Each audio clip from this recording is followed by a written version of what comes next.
Hello friend मु आमर education plus Odia channel को आपण मानक स्वागत जनाछि। आज आम जानिबा मोबाइल पासवर्ड केमिति दिया जाए। आम प्रथमे सेटिंग को जिबा सेटिंग को गला परे एथि देख पासवर्ड सिक्योरिटी अछि एठारे क्लिक करिबा। क्लिक कला परे हमको देख पासवर्ड देखा जाउछि। ई पासवर्ड रे क्लिक करिबा।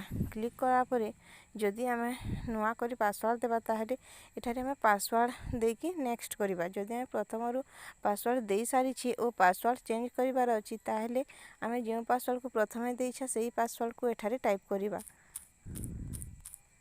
देखन मु डेमो आकार रे गोटिए देखै दउछि। नेक्स्ट कली। नेक्स्ट कला पर एखन देख तुमे पैटर्न देवा को चाहूचो ना पिन देवा को चाहूचो कि पासवर्ड देवा को चाहूचो तबे जहाँ देवा को चाहूचो इतने दे पारिबो। देख मु पिन देवा को चाहूची। देख मु पिन देली एठारे देख इने नॉट नाउ लिखा आछि गट लिखा आछि। यहाँ जति 0 सेकंड होते गट इट कलो। गट इट कला परे देख बे आसिला। तुमे एठारे ना 4 रु 16 तो माने 4 रु 16 नंबर माने विथिन माने 1 2 3 माने दे हेबनी 4 रु 16 विथिन 4 16 डिजिट माने भितरे तमे उठी ने नंबर देबो। जेंता कि मुई दे देली देख 6 कंटिन्यू तापर जो पिन देथबो ताहा पुनी आ थरे कंफर्म करिवो।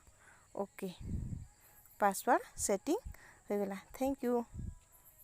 भल लाइक मो चैनल को शेयर लाइक और सब्सक्राइब करबा को जेमिति न भूलंतु। धन्यवाद।